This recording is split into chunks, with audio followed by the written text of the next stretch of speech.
ସମସ୍ତଙ୍କୁ ନମସ୍କାର। ଆଉ ଏତେ ଦିନ ପରେ ଆମର ଦେଖା ହଉଛି ନାଇଁ। ଏ ହେଉଛନ୍ତି ରାଣୀ ସିଂ, ଓଡ଼ିଶାର ଏକ ପ୍ରସିଦ୍ଧ ୟୁଟ୍ୟୁବର।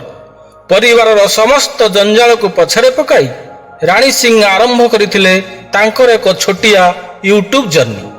ଅନେକ ବାଧାବିଘ୍ନକୁ ଖାତିର ନ କରି ସାହସୀ ସ୍ପଷ୍ଟଭାଷୀ ରାଣୀ ୟୁଟ୍ୟୁବରେ ଆରମ୍ଭ କରିଥିଲେ ଆଦିବାସୀର ସଂସ୍କୃତି, ଜୀବନଶୈଳୀ, ଜଙ୍ଗଲୀ ଜୀବନର ଏକ ପ୍ରାରମ୍ଭିକ ଅଧ୍ୟାୟ। ସମୟକ୍ରମେ ରାଣୀଙ୍କର ଜଙ୍ଗଲୀ ମିଷ୍ଟ ଭାଷା, ମାଟି ଚୁଲିର ପାରମ୍ପରିକ ରୋଷେଇ, ଜଙ୍ଗଲୀ ଖାଦ୍ୟ ସଂଗ୍ରହ ଲୋକମାନଙ୍କୁ ଆକୃଷ୍ଟ କରିଥିଲା।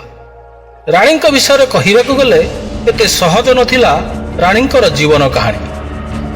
ରାଣୀଙ୍କର ନିଜ ଘର ଥିଲା କେଉଁଝର ଜିଲ୍ଲା ଆନନ୍ଦପୁର ଅଞ୍ଚଳରେ, କିନ୍ତୁ ତାଙ୍କ ପରିବାର ଭଡ଼ା ଘର ନେଇ ଯାଜପୁର ଜିଲ୍ଲା ବାଣପୁର ଅଞ୍ଚଳରେ ରହୁଥିଲେ। କାରଣ ଥିଲା ତାଙ୍କ ବାପା ସେଠାରେ କାମ କରୁଥିଲେ, ସେ ମଧ୍ୟ ସେଠି ପାଠ ପଢୁଥିଲେ। ଗୋଟିଏ ଗରିବ ଆଦିବାସୀ ସାନ୍ତାଳୀ ଘରେ ଜନ୍ମଗ୍ରହଣ କରିଥିଲେ ରାଣୀ। ବାପା ପିତାମ୍ବର ସିଂ ମାଙ୍କୁ ସାଥିରେ ନେଇ ସକାଳୁ ସକାଳୁ କାମକୁ ବାହାରି ପଡ଼ନ୍ତି। ଏପଟେ ରାଣୀ ମଧ୍ୟ ନିଜ ସ୍କୁଲକୁ ବାହାରି ପଡ଼େ। ଏମିତି ହସ ଖୁସିରେ ଚାଲୁଥିଲା ତାଙ୍କର ଏ ଛୋଟିଆ ସଂସାର। କିନ୍ତୁ ବିଧିର ବିଧାନ ଥିଲା ଆଉ କିଛି। ହଠାତ୍ କାମ କରୁଥିବା ବେଳେ ବାପା ପିତାମ୍ବରଙ୍କର ହାତ କଟିଯାଏ। କାମରୁ ବିରତି ନିଅନ୍ତି ରାଣୀଙ୍କର ବାପା ପିତାମ୍ବର। ସେପଟେ ମା ମଧ୍ୟ କାମରୁ ଠପ୍ ପଡ଼ିଯାନ୍ତି। କ୍ରମେ କ୍ରମେ ଘର ଚଳାଇବା କଷ୍ଟକର ହୋଇଯାଏ। ପାଠପଢ଼ା, ଘର ଭଡ଼ା ସବୁବେଳେ ଚିନ୍ତିତ ରହୁଥିଲେ ରାଣୀଙ୍କର ବାପା ପିତାମ୍ବର। ହଠାତ୍ ପିତାମ୍ବର ମନସ୍ଥ କରନ୍ତି ନିଜ ଘର କେଉଁଝରକୁ ଚାଲିଯିବାକୁ। କିନ୍ତୁ ପିଲାଙ୍କ ପାଠପଢ଼ା କ'ଣ ହେବ? ଝିଅ ରାଣୀ ବାପାକୁ ସାନ୍ତ୍ୱନା ଦିଏ। ଏଇଠୁ ଆରମ୍ଭ ହୁଏ ରାଣୀଙ୍କର ୟୁଟ୍ୟୁବର ଜର୍ଣ୍ଣି। ନିଜେ ୟୁଟ୍ୟୁବରେ ଭିଡ଼ିଓ କରିବା ପାଇଁ ମନସ୍ଥ କରନ୍ତି। ହେଲେ କ'ଣ ହେବ, ପାଖରେ ତ ଫୋନ ନାହିଁ, କରିବେ କ'ଣ? ବାପାଙ୍କର କିଛି ମାସର ଦରମା ବଦଳରେ ଗୋଟିଏ ମୋବାଇଲ ନିଅନ୍ତି ରାଣୀ।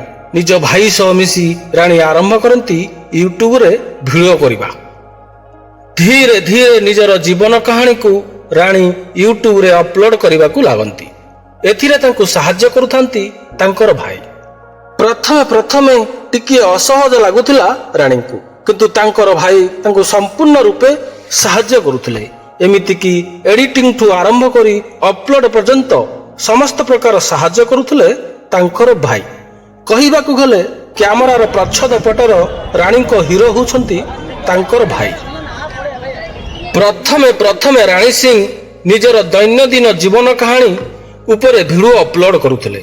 ପରେ ପରେ ସେ ତାଙ୍କର ଆଦିବାସୀର ଟ୍ରାଡିସନାଲ ସଙ୍ଗ ଓ ଜଙ୍ଗଲୀ ଜୀବନର ପରିବେଶ ଏବଂ ନିଜର ଟ୍ରାଡିସନାଲ କଲଚର ଉପରେ ଭିଡ଼ିଓ ବନାଇବାକୁ ଲାଗିଲେ, ଯାହାକୁ ୟୁଟ୍ୟୁବରେ ଅନେକ ଲୋକ ଦେଖିବା ସହ ପ୍ରଶଂସା ମଧ୍ୟ କରିଥିଲେ।